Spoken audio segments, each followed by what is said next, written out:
সর্বভারতীয় তৃণমূল কংগ্রেসের তরফ থেকে আপনাদের স্বাগত জানাচ্ছি। আপনাদের মাধ্যমে একটি অত্যন্ত গুরুত্বপূর্ণ বিষয়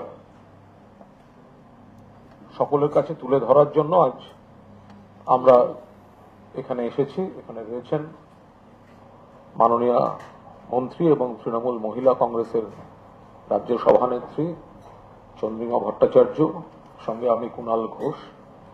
আমরা যে বিষয়টি নিয়ে আপনাদের বলতে চাইছি সেটি হচ্ছে কেন্দ্রের বঞ্চনা, বাংলার অধিকারের ন্যায্য পাওনা বাংলাকে না দেওয়া, 100 দিনের কাজ, মনরেগা, আবাস থেকে শুরু করে 1,71,000 কোটি টাকা বাংলার পাওনা সেটা না দেয়া।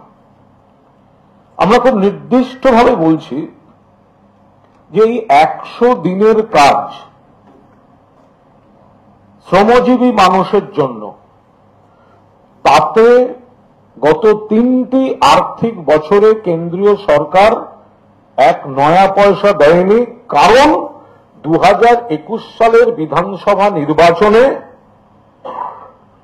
তারা পরাজিত হয়েছিল, বিজেপি পরাজিত হয়েছিল, প্রতিহিংসা থেকে রাজ্যের টাকা দেয়নি। মাননীয় মুখ্যমন্ত্রী মমতা বন্দ্যোপাধ্যায় প্রতিবাদ করেছেন, আমাদের সর্বভারতীয় সাধারণ সম্পাদক অভিষেক বন্দ্যোপাধ্যায় বারবার প্রতিবাদ করা, আন্দোলনে থাকা, মুখ্যমন্ত্রীর ধর্ণা, তার পাশাপাশি অভিষেক বন্দ্যোপাধ্যায় শ্বেতপত্র প্রকাশ করার দাবি তুলেছিলেন।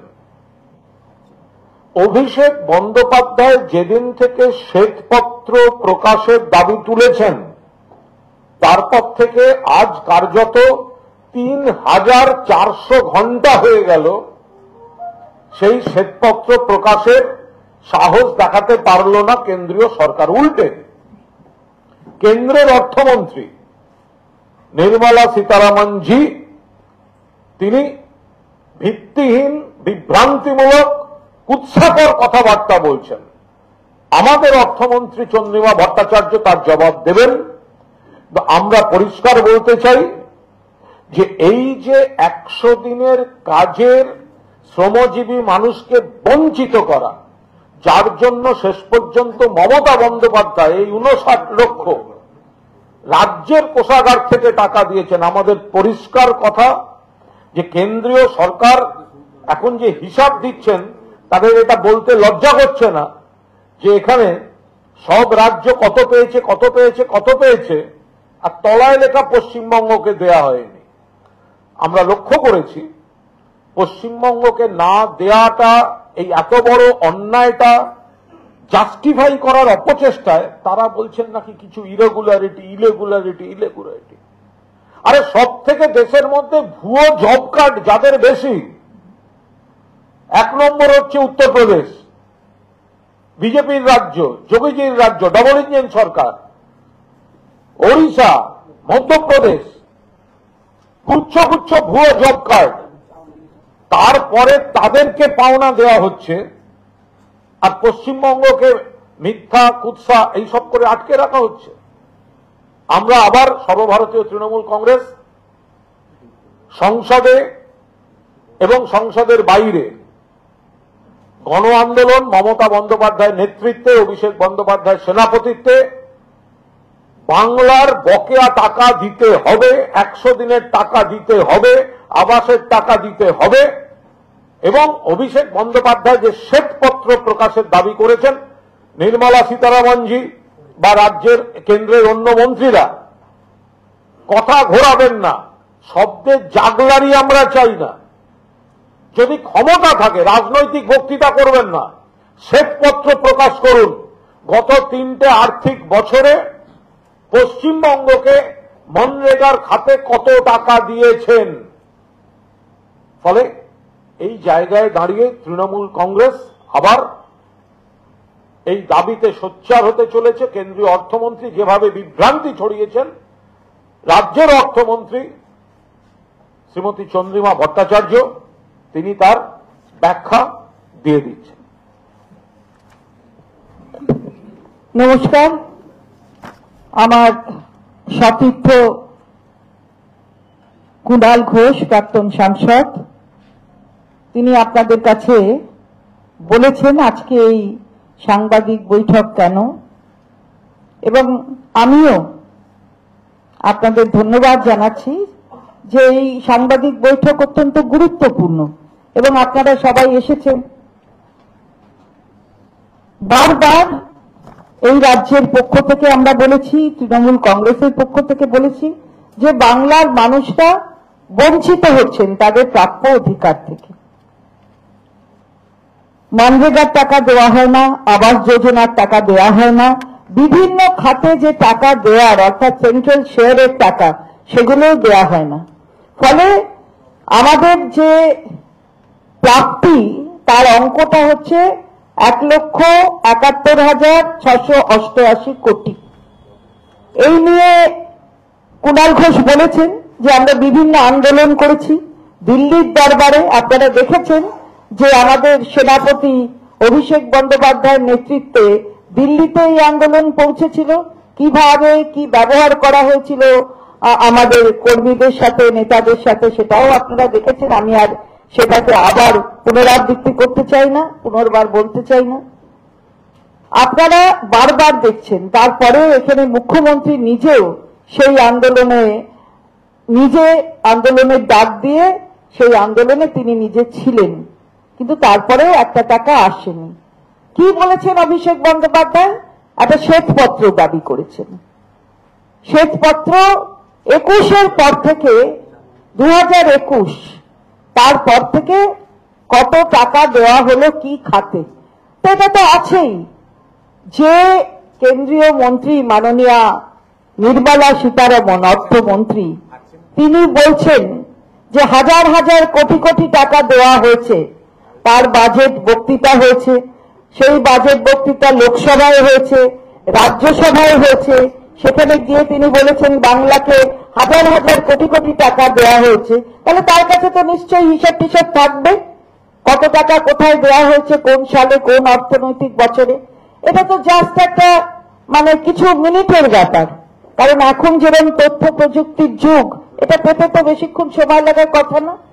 তাহলে ওই 21-এর পর থেকে যে 3টে অর্থনৈতিক বছর গেল তাতে কি কি টাকা দেওয়া হয়েছে বলতে পারতেন, কিন্তু শ্বেতপত্র দেওয়ার পথে হাঁটলেন না। কারণ হাঁটা সম্ভব নয়। শ্বেতপত্র দিয়ে বলবেনটা কি? টাকা তো দেওয়া হয়নি, এটাই তো ঘটনা। কালকে তার জবাবি ভাষণ ছিল, 100 মিনিটের জবাবি ভাষণ, তাতেও তিনি উল্লেখ করলেন না। তাহলে ঘটনাটা কি দাঁড়ালো? টাকা দেওয়া হয়নি। এবং যে কাগজটি দেখালেন এটা তো আমরা প্রকাশ করিনি, কুণাল ঘোষ আপনাদের কাছে এই কাগজটি দেখালেন, এটা তো আমরা প্রকাশ করিনি। এটা ভারতবর্ষের কেন্দ্রের অর্থ দপ্তর তাদের প্রকাশ করা এই কাগজটি আমরা আপনাদের সামনে ধরে দিচ্ছি। সেখানে দেখা যাবে আমাদের কিছু টাকা দেওয়া হয়নি এবং নিচে সেটার উল্লেখ আছে। তাছাড়াও আমরা দেখছি যে কোনো সামঞ্জস্য নেই। যেখানে বেশি গ্রামীণ মানুষ কাজ করেন তাদের সাথে সামঞ্জস্য রেখে, যেখানে কম গ্রাম আছে, কম গ্রামীণ মানুষ কাজ করেন, তাদের টাকা, তাদের মজুরিরও কোনো সামঞ্জস্য নেই। ফলে আমরা তো এটাই বলতে চাই যে বাংলাকে বাদ দিয়েছেন, শ্বেতপত্র দিতে অক্ষম, কিন্তু আপনার দপ্তরই বলে দিচ্ছে বাংলাকে কিছু দেননি মানরেগার খাতে। তো আজকে বিভ্রান্ত করার চেষ্টা হচ্ছে, অপচেষ্টা। মাননীয় মুখ্যমন্ত্রী গিয়েছিলেন নীতি আয়োগের বৈঠকে, কণ্ঠরোধ, মাইক বন্ধ। মাননীয় কেন্দ্রীয় অর্থমন্ত্রী তারপরেও একটু বিভ্রান্ত করবার চেষ্টা করলেন এবং কিছু অসংসদীয় ভাষা ব্যবহার করলেন। কিন্তু ঘটনাই, যেটা আমাদের মাননীয় সাংসদ অভিষেক বন্দ্যোপাধ্যায় বারবার বলছেন, কাগজ কখনো বাজে কথা বলবে না, কাগজ কখনো ভুল তথ্য দেবে না। তাহলে হোয়াইট পেপার শ্বেতপত্র দিলেই গোটা ব্যাপারটা প্রকাশ পেত, কিন্তু সেটা দেওয়া গেল না, কারণ দেওয়া যাবে না। আমরা এটাই তো বারবার বলছি, বাংলার প্রাপ্য অধিকার তার থেকে বঞ্চিত।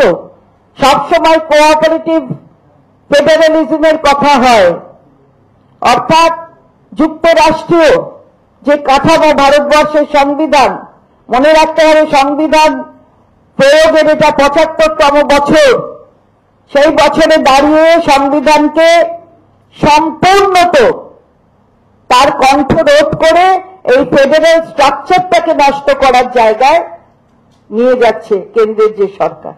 সুতরাং আমরা বলতে চাই, বাংলায় তো আমাদের সংবিধান মতেই কেউ কোন রাজনৈতিক দল থাকতে পারে কেন্দ্রে, কোন রাজনৈতিক দল রাজ্যে থাকতে পারে, কিন্তু মানুষ তো এই দেশের, তাদের প্রাপ্য অধিকার থেকে তাদের বঞ্চিত করতে হবে। আমরা বারবার এটা অন্যান্য সভায়ও যখন গিয়েছি তখনও বলেছি, তারপর মাননীয় মুখ্যমন্ত্রী বারবার বলেছেন, আপনারা দেখেছেন সেটা, এবং বিভ্রান্তি যে চেষ্টা সেটা কিন্তু চলছেই। আমাদের এই পলিটিক্যাল শিকার অর্থাৎ রাজনীতির শিকার করতে এই বাংলার মানুষকে যে পথে হাঁটছেন এরা, এই 18 থেকে 12 হয়েছে, 12 থেকে নিশ্চিহ্ন হয়ে যাবে আগামী দিন, এই বিষয়ে কোনো সন্দেহ নেই। দেখুন, অর্থমন্ত্রী কেন্দ্রের নির্মলা সীতারামনজি, তিনি বাজেট ভাষণেও স্পষ্ট উত্তর দিতে পারলেন না, জবাবিতেও দিতে পারলেন না। উল্টে আমরা যে তথ্য পরিসংখ্যান যা এসছে তাতে বাংলা টাকা পায়নি। আমাদের সাংসদরা যখন প্রশ্ন করেছেন তার জবাবেও যেটা উঠে আসছে সেটা দিনের শেষে বাংলার প্রতি বঞ্চনা। আমরা তাকে পরিষ্কার বলতে চাই, বাংলা থেকে কর যখন নিয়ে যাচ্ছেন তাহলে বাংলাকে তার প্রাপ্য দেবেন না কেন? বাংলার মাটি থেকে আপনি কর নিয়ে যাচ্ছেন।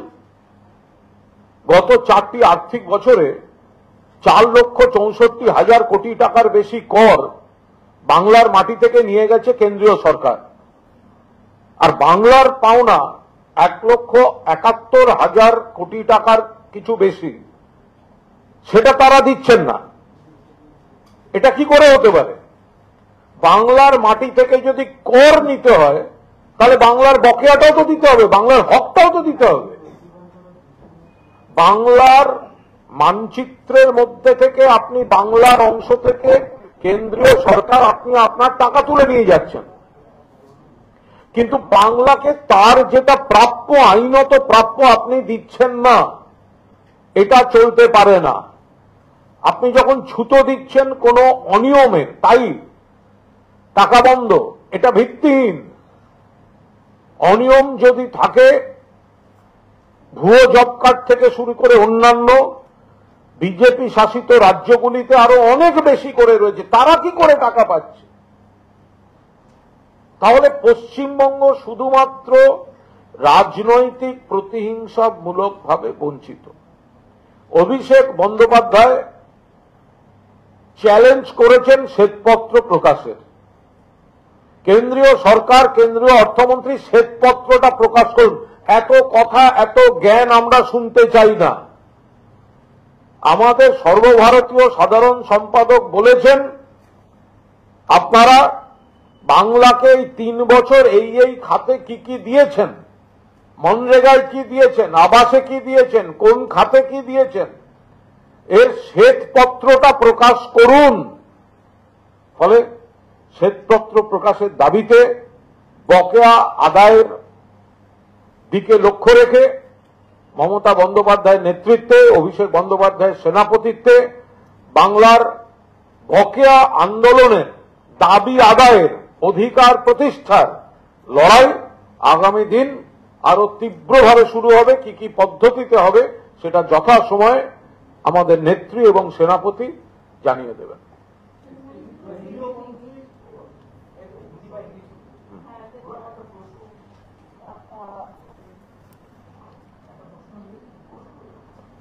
We had time and again pointed out that whatever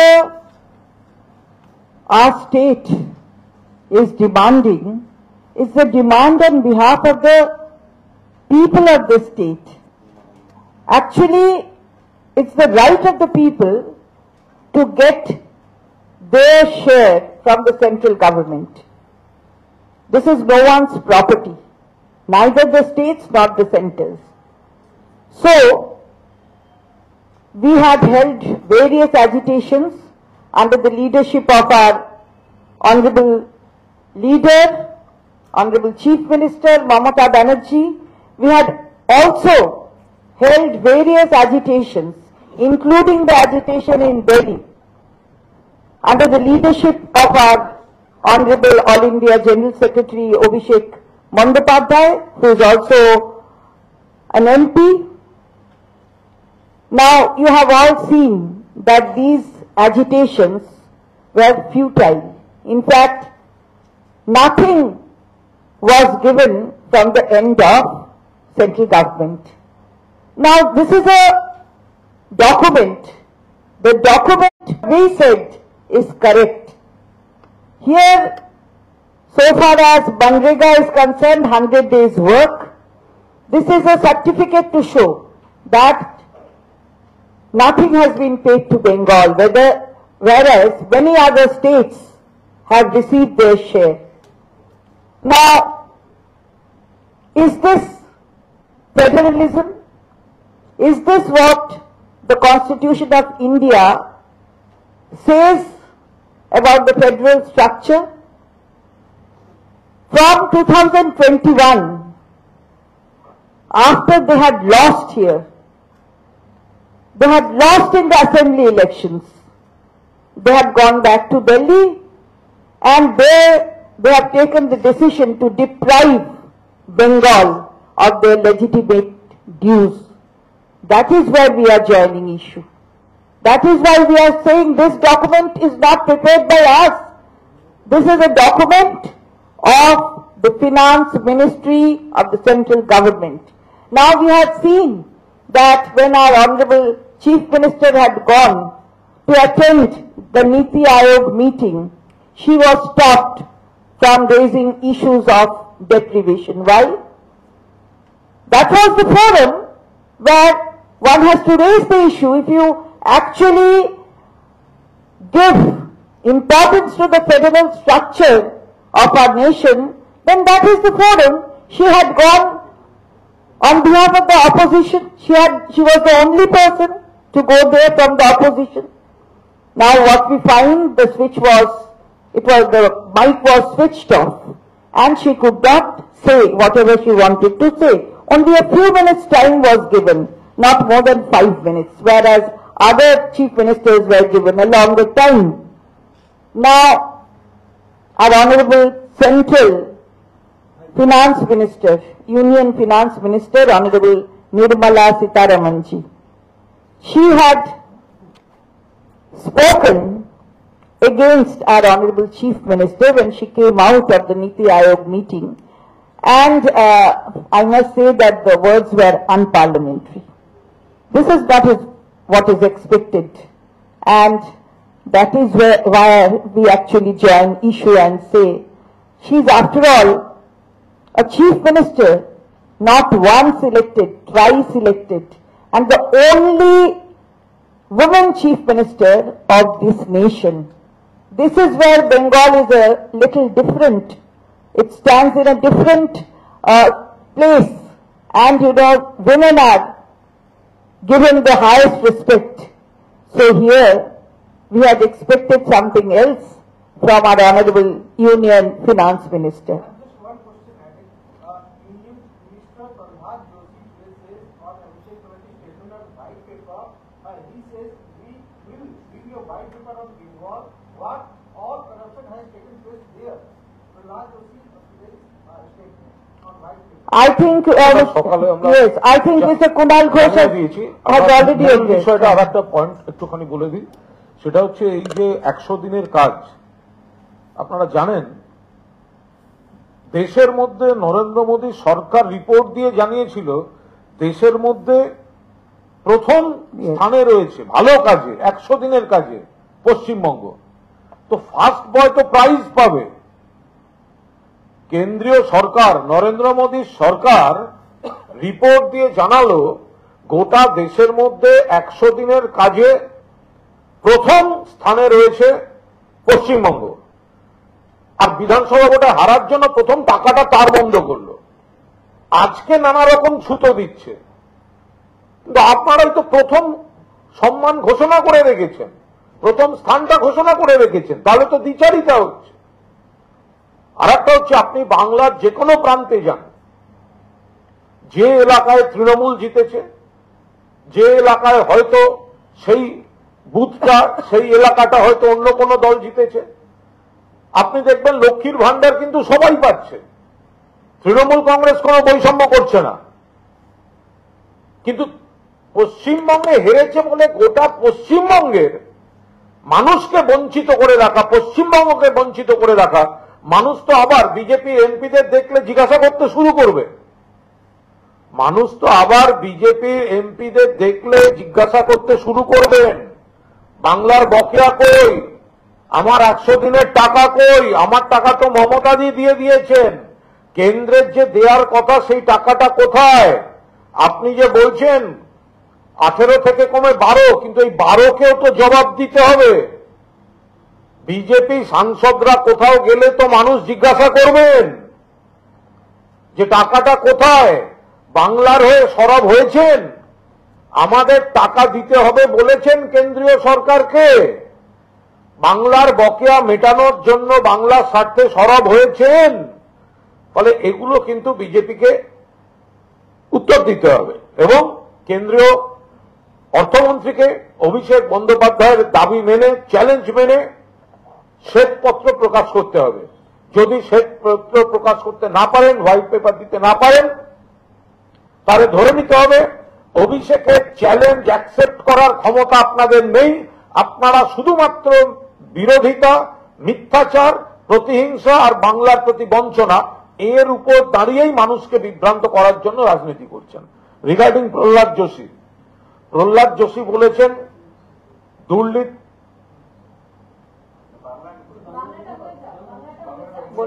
তোমরা যদি একটা বাংলা টানা চলতে চলতে মাঝখানে ঢোকো, তাহলে আমার মনে হয় তুমি বলে না, বলে না, উজ্জ্বল ডিস্টার্ব করবে না, কিন্তু তুমি, তোমার টেন্ডেন্সি হচ্ছে ডিস্টার্ব করা। এই নয়, শেষ করে নি, তারপর বলবো। না না, বলো না, বলো বলো, তুমি বলো। প্রহ্লাদ যোশী, দেখুন, প্রহ্লাদ যোশী বলছেন দুর্নীতি শ্বেতপত্র প্রকাশ করবে। কে প্রহ্লাদ যোশী? আসানসোলে হোটেলে কয়লা মাফিয়ার সঙ্গে হোটেল কা রুম কা পিছে কেয়া है? প্রহ্লাদ যোশী আগে শ্বেতপত্র প্রকাশ করুন। বাংলায় এসে হোটেলে বিতর্কিত কয়লা ব্যবসায়ীর সঙ্গে কি করছিলেন? চুপি চুপি চুপি চুপি কি করছিলেন? আপনার ঘরে কেন কয়লা ব্যবসায়ী আছে, বিতর্কিত ব্যবসায়ী আছে হোটেলের মধ্যে? আর দুর্নীতি, কে দুর্নীতি ঠিক করবে? প্রহ্লাদ যোশী। 1 নম্বরে ভুয়ো জব কার্ডে উত্তরপ্রদেশ, এপাশে ওড়িশা, ওপাশে মধ্যপ্রদেশ, একের পর এক বিজেপি সরকার, ডাবল ইঞ্জিন সরকার, এনডিএর বন্ধু সরকারগুলোর যাবতীয় অনিয়ম, তারপরে তাদের টাকা দেওয়া হয়েছে। বাংলায় 350 বেশি কেন্দ্রীয় টিম পাঠিয়েছেন, কি করেছেন? ঘোড়ার টিম। মমতা ব্যানার্জি, অভিষেক ব্যানার্জি বারবার বলেছেন যদি কোথাও কোনো কেসে কোনো সমস্যা মনে হয় সেটা তদন্তের জন্য পেন্ডিং থাকতে পারে, বাকিটা কি করে পেন্ডিং থাকে? সকলকে কি করে আপনি বঞ্চিত করতে পারেন? গোটা রাজ্যকে কি করে আপনি বঞ্চিত করতে পারেন? ফলে প্রহ্লাদ যোশী, আগে আপনি এই প্রশ্নের উত্তর দিন, ওই আসানসোলের বিতর্কিত কয়লা ব্যবসায়ীর সঙ্গে वो होटल का पीछे रूम का अंदर में क्या थी, रूम का अंदर में क्या थी प्रहलाद जोशी को? पहले इसके ऊपर खुद के लिए एक व्हाइट पेपर निकालिए, फिर करप्शन या फॉल्स एलिगेशंस वाला जो बात है फिर बोलेंगे।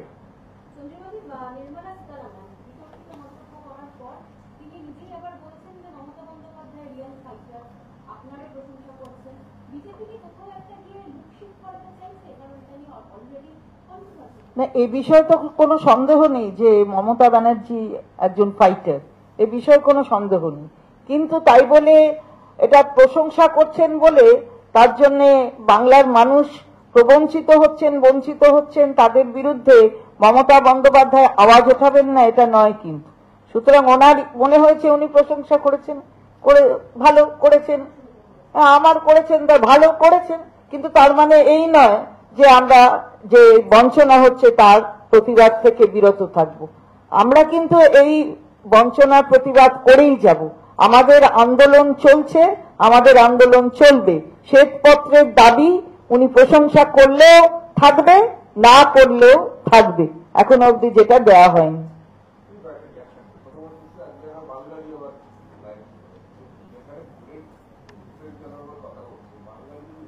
আমরা বিস্মিত হয়ে দেখছি একের পর এক রেল দুর্ঘটনা ঘটছে, একের পর এক রেল দুর্ঘটনা। প্রত্যেক সপ্তাহে রেল যাত্রীদের জন্য রেল সফর একটা দুঃস্বপ্নে পরিণত হচ্ছে। ঘটনাচক্রে আজকে আবার মালগাড়ি, আগের দিন হয়েছে যাত্রীবাহী ট্রেন, এ তো চলছে।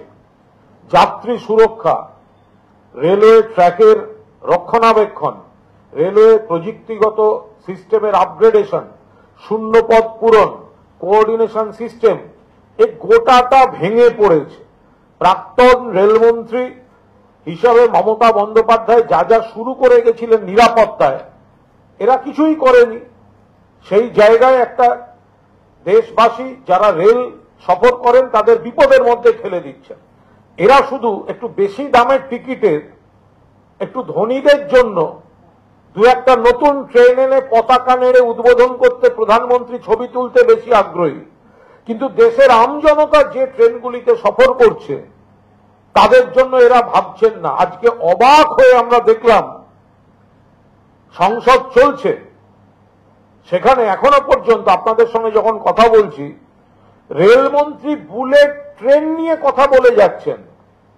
সংসদে রেলমন্ত্রী বুলেট ট্রেন নিয়ে কথা বলে যাচ্ছেন, অথচ এই যে পরপর রেল দুর্ঘটনা রেলমন্ত্রী বলছেন না। এটা কাদের সরকার? এটা আমজনতার সরকার হতে পারে না। সংসদে দাঁড়িয়ে পরপর রেল দুর্ঘটনা আজও সকালে হয়েছে,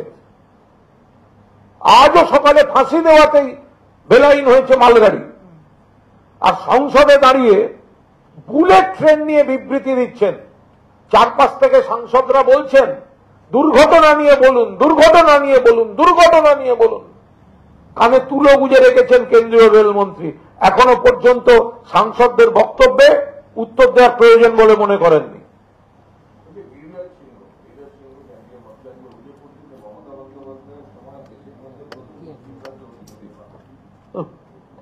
কোনো কথা নেই, মানে নেই এগুলো। এগুলো হচ্ছে প্রভোগ করবার জন্য। এই যে দাঙ্গা টাঙ্গা প্রভোগ করতে ওরা খুব ভালো জানেন আর এই ধরনের কথা একজন কেন্দ্রীয় মন্ত্রীর মুখ থেকে মানায় না।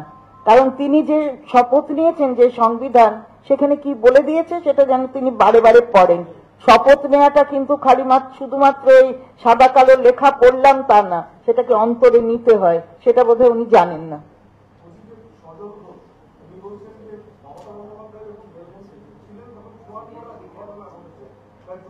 যিনি বলছেন তিনি তখন তৃণমূলে ছিলেন, ফলে ওসব এর কোনো মানে হয়? এটা কোনো কথা মানে কোনো মানে নেই কথা। মমতা বন্দ্যোপাধ্যায় যখন ছিলেন তখন আলাদা একটা প্যারালাল সরকারের মতো ছিল, বাজেট আলাদা হতো। কতটা গুরুত্বপূর্ণ রেল ছিল সেই সময় সেটা সারা ভারতবর্ষের মানুষ জানে। আর এই তো আসার পর থেকেই এই যে ওটাকে সরিয়ে নিয়ে অন্যরকম প্রক্রিয়া আরম্ভ হয়ে গেল। এর থেকেই তো বোঝা যায় যে আম যতগুলো মিনিস্ট্রি আছে তার মতনই রেলকেও ধরে নিয়েছে, যেখানে এই এত মানুষের ট্রান্সপোর্টিং সিস্টেম, সেই সিস্টেমের উপরে আরো বেশি যে লক্ষ্য রাখা উচিত, আরো মানুষের দৃষ্টিপাত করা উচিত, সেগুলো তো হচ্ছে না। তার জন্য হচ্ছে এগুলো। আরেকটা হচ্ছে এই যে তথ্য যখন আসে, আমরা বড় দুর্ঘটনাগুলো নিয়ে সাধারণভাবে প্রচার মাধ্যমে আসে। আজকেই যদি এখনই হিসেব নেওয়া হয় গত 3 মাসে কতগুলো দুর্ঘটনা ঘটেছে, তাতেই দেখা যাবে শুধু 3 মাসেই হয়তো 100-র উপর দুর্ঘটনা ঘটেছে। তার মধ্যে বড়গুলো আমরা জানতে পারছি। দেশের বিভিন্ন প্রান্তে কোথায় কি হয়ে আছে সেগুলো মিলিয়ে রেল দপ্তরের একটা পরিসংখ্যান হয়। ফলে আলটপকা একটা সংখ্যা তত্ত্ব চাপিয়ে দিয়ে এই গুরুত্বটা লঘু করে দিচ্ছে। হ্যাঁ, লঘু করে দেয়া। আর একটা হচ্ছে নরেন্দ্র মোদীর সরকার পরিকল্পিতভাবে রেলকে সর্বনাশ করে বেসরকারীকরণের দরজা খুলছে। রেল বেচা শুরু হয়ে গেছে, স্টেশন বেচা শুরু হয়ে গেছে, প্রাইভেটাইজেশন শুরু হয়ে গেছে। এরপরে আর উত্তর পূর্ব রেল এসব থাকবে না।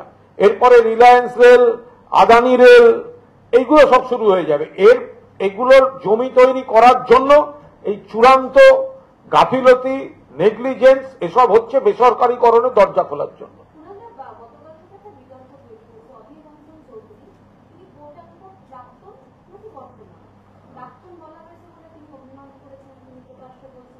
সমস্যাটা হচ্ছে আমরা তো তাঁর দল করি না, তিনিও আমাদের দল করেন না। ফলে তাদের দলে কখন কে কি প্রাক্তন হচ্ছেন সেটা বুঝবো কি করে? শুধু কেমন জানি দেখে মনে হচ্ছে অধীর রঞ্জন চৌধুরী তিনি এক্সপালশনের জন্য অপেক্ষা করছেন, আগামী দিন বিজেপিতে যোগ দেবেন বলে।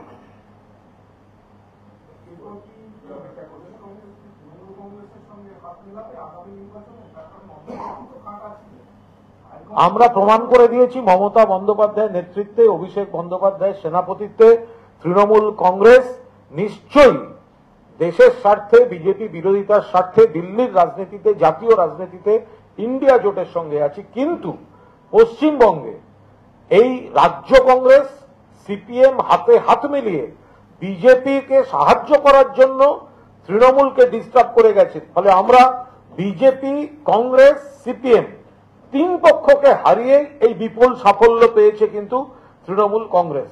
ফলে সেটা সবসময় আপনারা মনে রাখবেন, তৃণমূল কংগ্রেসের 29 জন যে লোকসভার সাংসদ, 13 জন রাজ্যসভার সাংসদ, 42 জন সাংসদ, এরা কিন্তু এককভাবে তৃণমূলকেই রিপ্রেজেন্ট করছেন সংসদে।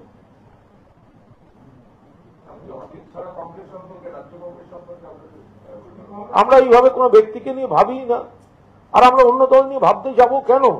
যারা সিপিএম এর সঙ্গে হাত মিলিয়ে চলেছে, যারা তৃণমূলের ক্ষতি করেছে, যারা বিজেপিকে অক্সিজেন দিয়েছে, বিধানসভায় শূন্য হয়ে গেছে, আর যার কথা বলছেন তিনি তার বিধানসভা নির্বাচনে এই লোকসভা কেন্দ্রে তৃতীয় হয়েছে, আমরা তাদের নিয়ে ভাবতে যাব কেন? মানে আমাদের কোনো ভাবনা চিন্তা, আমাদের সময় নষ্ট করার মতো সময় নেই।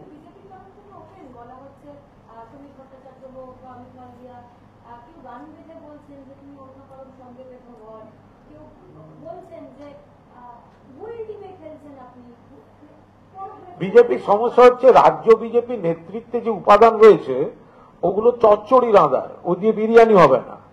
তো ফলে তো ওরা সবসময় এদিক ওদিক থেকে নতুন এক্সপেরিমেন্টের পক্ষে, কারণ রাজ্য বিজেপি যা উপাদান তা দিয়ে চিরকাল রেজাল্ট বেরোলে দেখবেন চচ্চড়ি রেঁধেছে, বিরিয়ানি রেজাল্ট তো ওরা দিতে পারবে না।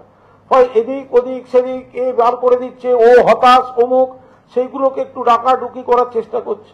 গতিবিধি থেকে মনে হচ্ছে অধীর চৌধুরী এক্সপালশনের জন্য অপেক্ষা করছেন, দলকে প্রভোগ করছেন, বিজেপির সঙ্গে বোধহয় কথাবার্তা বলে রেখেছেন, তবে বলতে পারবো না। অধীরদা অন্য দলের নেতা, কোনো মন্তব্য করব না।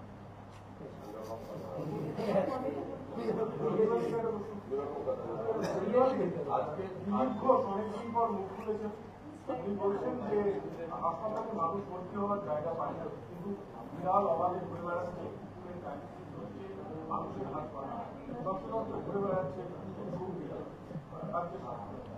না, যদি কোথাও উনি একটা কি ছবি দেখলাম পোস্ট করেছেন, কোথাও যদি কোথাও এরকম ঘটনা ঘটে থাকে, বিরাট তো আসবে, আছে, কিন্তু কোথাও কোনো অব্যবস্থা হয়ে থাকে তাহলে নিশ্চয়ই সেখানকার যারা প্রশাসনে আছেন তারা দেখছেন। তা দিলীপ বাবু আবার গরু ছেড়ে হঠাৎ বিড়ালে ঢুকলেন কেন? বিড়ালের মধ্যে না ঢুকে বরঞ্চ একটু বড় চেহারায় বড় তার সাথে ছিলেন, সেটা দেখুন। এখন সব গিয়ে বিড়ালের পেছনে ঘুরছেন, দেখুন দলকে দল কি বলে আগামী দিন।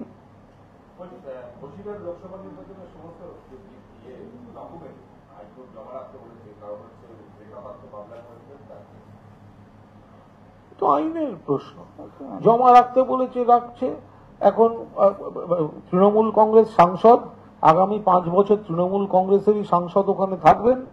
তো এখন আদালত যদি মনে করেন সাবধানে রাখতে হবে, যদি বলেন স্টিলের আলমারিতে রাখতে, যদি বলেন কাঠের আলমারিতে রাখতে, যদি বলেন লোহার সিন্ধুকে রাখতে, তা রাখা থাকবে। তো কি হয়েছে? তাতে কি ফল উল্টবে নাকি? ফল হচ্ছে বিজেপি হেরেছে, তৃণমূল জিতেছে, সিপিএম এর জামানত জব্দ হয়েছে প্রায়।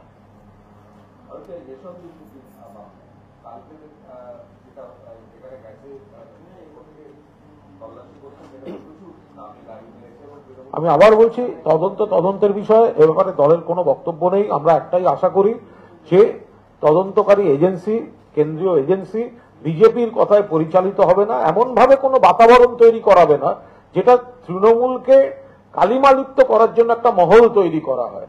এর বাইরে কে কোথায় তদন্ত করছে? একজনের একটা বড় বাড়ি দেখা গেছে, আরে বাবা বিরাট বাড়ি, ওই 3খানা গাড়ি। আর একটা লোকের যদি পয়সা থাকে, তার বাড়ি আছে, তার গাড়ি আছে, এখন দেখতে হবে সেটা বৈধ না অবৈধ। তিনি যদি সেটার বৈধতা প্রমাণ করতে পারেন, তদন্তকারীরা বুঝবেন। আর যদি বৈধতা প্রমাণ করতে না পারেন, তদন্ত এগোবে, এর মধ্যে দলের কোনো কিছু বলার নেই।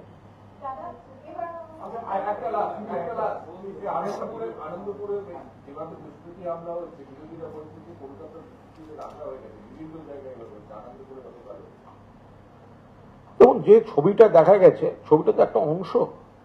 এখন মুখ ঢাকা 2-4 লোক আছে। এখন তারা আদৌ রাজনীতি করে কিনা, বিজেপি করে কিনা, ওখানে তৎকাল বিজেপির কেউ খেতে গেছিল, আদি বিজেপিরা মারতে গেল কিনা, বা আদি বিজেপি খেতে গেছিল, তৎকাল বিজেপি মারতে গেছে কিনা, সেলিম গোষ্ঠীর সিপিএম খেতে গেছিল, সুজনদার লোকেরা মারতে গেছে কিনা, বুঝবো কি করে? ফলে যতক্ষণ না একটা জিনিসটা দেখতে খারাপ, ওইভাবে ভিডিও ওগুলো দেখতে খুব খারাপ, পুলিশ তদন্ত করলে দেখা যাবে। যদি কারো হামলাকারী যদি হয়, তাদেরকে পুলিশ ধরবে, অ্যাকশন নেবে।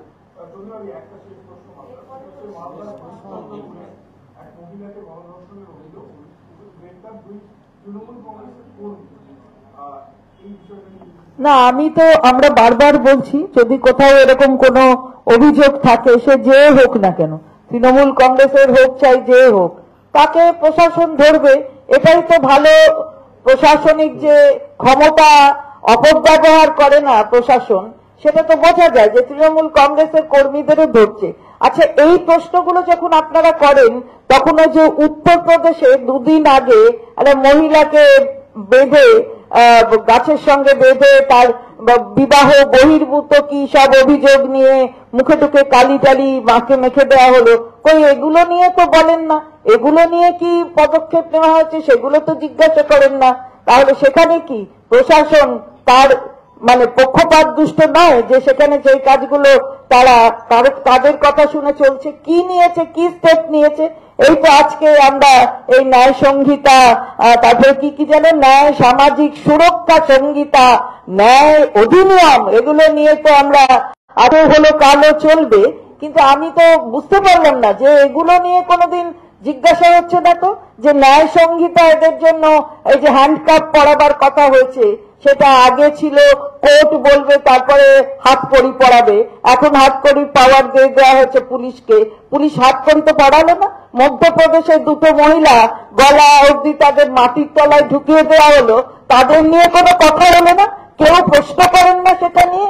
খালি মহিলা মানে কি বাংলার মহিলা? মহিলার মধ্যে কি এটা প্রাদেশিকতার কোন বিভাজন আছে? তাহলে সেই মহিলাদের নিয়ে কেন আজকে 4র্থ স্তম্ভ কথা বলে না?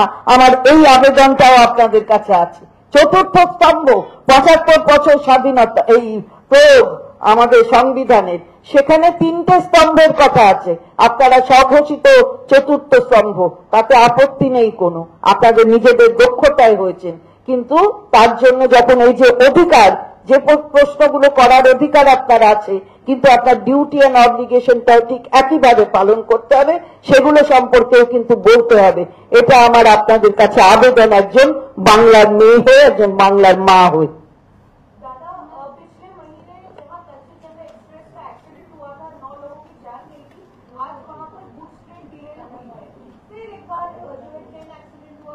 देखिए, ये बार बार ट्रेन एक्सीडेंट बार बार हो रहा है।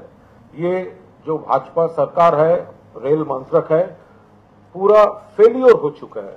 अब देखिए, यहाँ पर ट्रेन का रेलवे ट्रैक मेंटेनेंस, ट्रेन का सुरक्षा, कोऑर्डिनेशन बिटवीन स्टेशंस, जो टेक्नोलॉजी अपग्रेडेशन, वैकेंसीज फिलअप, वो तो पूरा फेल कर रहा है, कुछ नहीं हो रहा है, और ये कंटिन्यूअसली एक के बाद एक ये हादसा होते ही जा रहा है। Train accident, train accident, train accident. और ये रेल मिनिस्टर अभी तक, देखिए, एक एक्सीडेंट हो सकता है, एक्सीडेंट तो होता है, लेकिन अगर ये एक नियम बन जाता है, कंटिन्यूअसली ये होता है, तो इसका मॉरल रिस्पॉन्सिबिलिटी तो रेल मिनिस्टर को लेना चाहिए, प्राइम मिनिस्टर को तो लेना चाहिए। आज संसद में रेल मिनिस्टर बुलेट ट्रेन के बारे में बात कर रहा है, बुलेट ट्रेन के बारे में, और एमपीज, हमारा एमपीज, तृणमूल एमपीज, इंडिया गठबंधन के एमपीज बोल रहे हैं एक्सीडेंट के बारे में बोलिए, वो सुन ही नहीं रहा है। तो ऐसे ये पूरा ये जो ट्रेन रेल दफ्तर जैसे चल रहा है, ऐसे हम लोग का पूरा प्रोटेस्ट है। ममता दीदी जब रेल मिनिस्टर थे तब जो रक्षा कवच का जो सिस्टम उन्होंने इंट्रोड्यूस किया था, ये पूरा भाजपा सरकार उनका नष्ट कर दिया। यूनिवर्सिटी के डीसी ने एक चिट्ठी लिखी है मुख्यमंत्री को, वो कह रहे हैं कि यूनिवर्सिटी के जो छात्र है वहां पर उन्हें परेशान कर रहे हैं, इसलिए उन्हें वर्क फ्रॉम होम करना पड़ रहा है। দেখুন, যেটা জানি না সেটা বলতে পারবো না। যেটা এখন উনি কি রাজ্যপালের নিযুক্ত? উনি কি রাজ্যপালের নিযুক্ত? উনি রাজ্যপালের নিযুক্ত।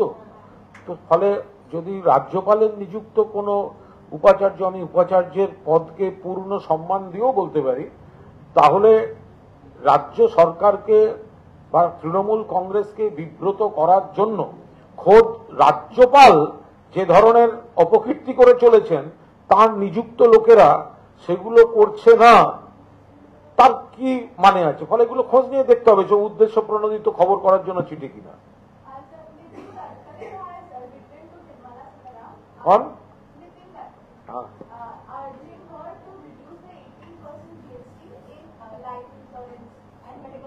এটা তো আমরা প্রথম থেকে বলে আসছি। উনি নীতিন গডকরি বলে কি হবে? যদি এটা বলুন। এটা তো ये तो हम लोग बोलते आ रहे हैं, लेकिन ये जो रेट रैशनलाइजेशन के लिए एक जीओएम है, तो नितिन गडकरी जी वो बोले हैं तो वो ठीक है, निर्मला जी को बोले हैं तो वो ठीक है। जो भी हमको डिसीजन लेना है, वो रेट रैशनलाइजेशन जो जीओएम है उसमें एक डिसीजन लेना है, और वो डिसीजन को जीएसटी काउंसिल के मीटिंग में उसको भेजना है। जीएसटी काउंसिल के मीटिंग से इसका अल्टीमेट जो डिसीजन होगा।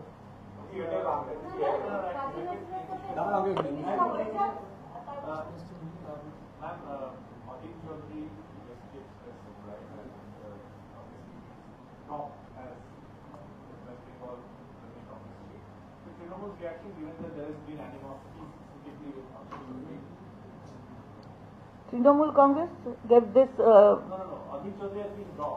Also, what can we say?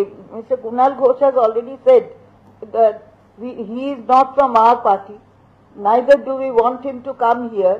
So might be he is having some words with different parties. Might be he is waiting for an expulsion. I do not know.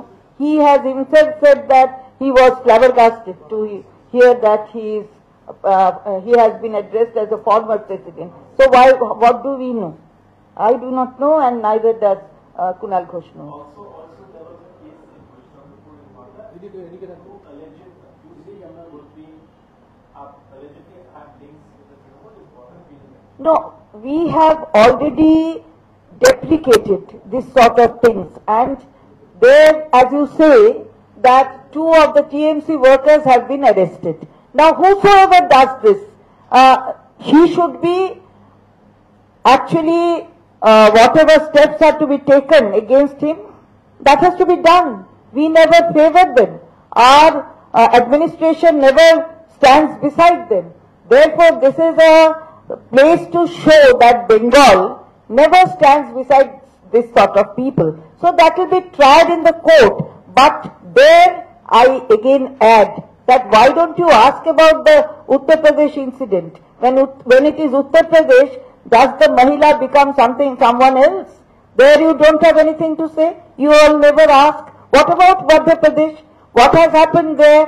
What about the Nyaya Sanghita or the Nyaya Samajik Suraksha or the Sakshya Adhiniyam, which are being now implemented from the 1st of July? How that has been implemented in the case of these women in Madhya Pradesh and Uttar Pradesh? So this also have to be taken care by you. You are the fourth self-claimed pillar of the Constitution. We have no quarrel with that. You have done that. You have come up as the fourth pillar. So we praise that. It's praiseworthy. But when you exercise your right, that has to be coupled with the duty. You know, every right is coupled with duty. Therefore, your duty is also, I must say, I must appeal to you that you have to take care of those Mahilas also. You come up with the conversations or whatever you do in the media, or you come out in the newspapers with those cases also. You take opinions from others also. Why this discrimination? Now, if Amit Chaudhary is not repeated as the Congress president, do you think that will mend the relations between Trinamool and Congress in Bengal? I cannot see something which is going to happen or anything what will happen in future. Neither am I the person to take the decision. There our leader is there, our other leaders are there, Mamata Bandyopadhyay, supreme leader is there, Abhishek Bandyopadhyay and others are there, the state presidents and others, many are there. You know about our core committee, you know about our working committee. So I cannot say something which might happen in future or which might not happen in future. Same? No, but is he the problem? Like, if he's removed, No, no. Party minus Congress is acceptable. Let us see. Congress have to decide on this subject on their own. We are not waiting for Congress or any other party in Bengal. In Bengal. So, that is that decision that will be taken by Congress. We don't need them in Bengal. They were in with alliance with CPIM and held Bharatiya Janata Party. Bengal Congress always from 2016 also, 21 and now 24, they have tied up with CPIM. They have tried their best to supply oxygen to Bharatiya Janata Party and they failed. They became zero in assembly. They are only one in parliament. And their president in his own Lok Sabha constituency, he is third. So, this is not our headache. We are confident. Our leader Mamata Banerjee, our General Secretary Abhishek Banerjee, full Trinamool family is ready. But what they want to do, their leadership should take their decision.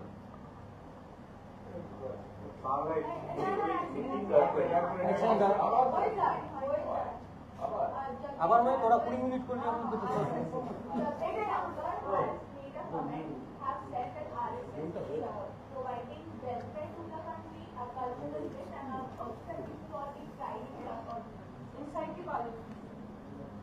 That is most unfortunate. From that chair, this kind of statement, this is not expected. That's all.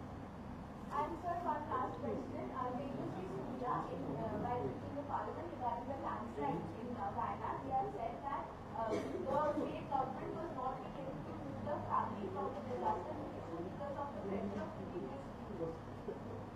And therefore, এটা খোঁজ না নিয়ে কোনো মন্তব্য করব না। How can we say?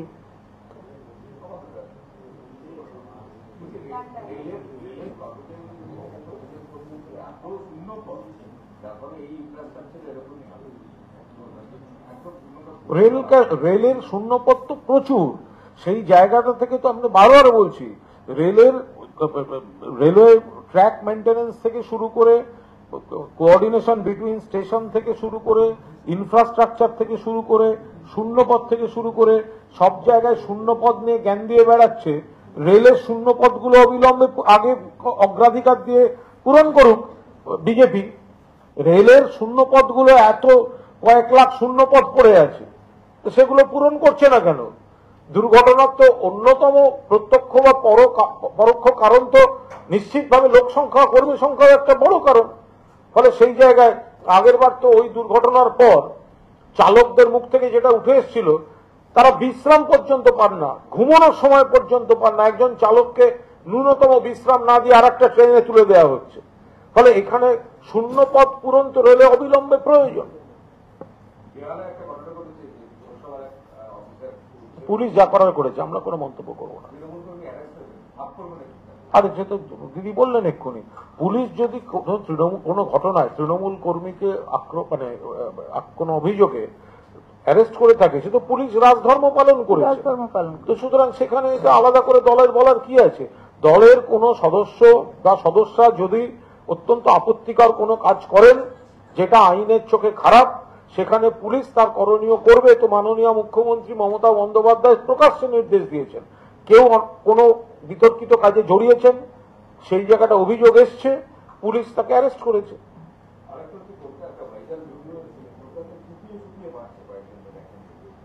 কোথায়?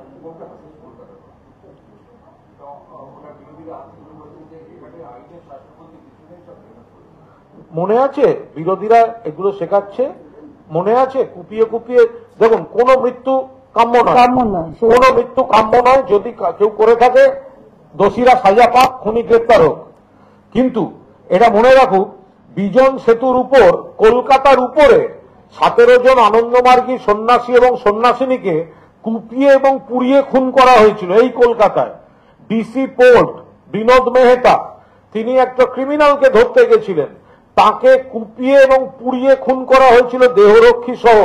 মনে রাখবেন, সিপিএম বেলগাছিয়ায়, সিপিএম এই পাড়া সালিসি সভা বসি, আজকাল তো সালিসি সভা নিয়ে কথা শুনি, পিটিএ মেরে জোড়া খুন করেছিল। এই অজস্র ঘটনা বাংলার বুকে ঘটিয়ে রেখে দিয়েছে সিপিআইএম এর জমানা। আর দেশে অন্য রাজ্যে বিজেপি, তাদের মুখে এই ধরনের কথা শোভা পায় না। আমরা এরকম কোনো ঘটনা চাই না, দোষী গ্রেপ্তার হবে, কিন্তু এ ধরনের বিচ্ছিন্ন ঘটনা আগের তুলনায় অনেক অনেক অনেক অনেক কমে গেছে।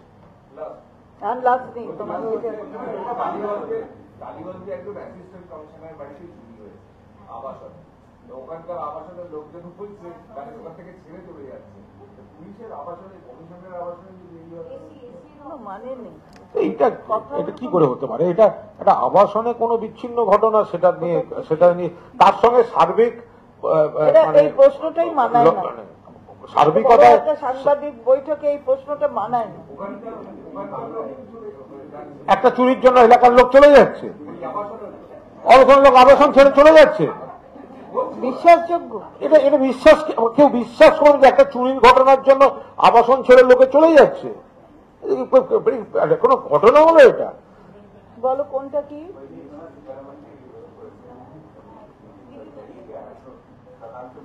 না, এটা তো আমরা আমাদের রাজ্য থেকে আগেও বলা হয়েছিল, কিন্তু ব্যাপার হচ্ছে যে নীতিন গডকরি মহাশয় তিনি একটা চিঠি লিখেছেন, আপনারা যেরকম বলছেন আমি জানি না সেটা, কিন্তু যেটা জানি সেটা হচ্ছে রেট রেশনালাইজেশনের জন্য একটা গ্রুপ অফ মিনিস্টার্স আছে, গম। সেই গমের রেট রেশনালাইজেশনের প্রশ্নটা সেখানে আগে আসে, সেখান থেকে যদি কোনো রেকমেন্ডেশন যায় তখন সেটা জিএসটি কাউন্সিলে সেটাকে পাঠাতে হয়, এবং জিএসটি কাউন্সিল হচ্ছে ফাইনাল অথরিটি যে ঠিক করবে যে এটা বাড়বে নাকি কমবে। এখন অবধি সেরকম কোনো সিচুয়েশন হয়নি, আমিও জিএম এ আছি, তাই জন্য বলতে পারি।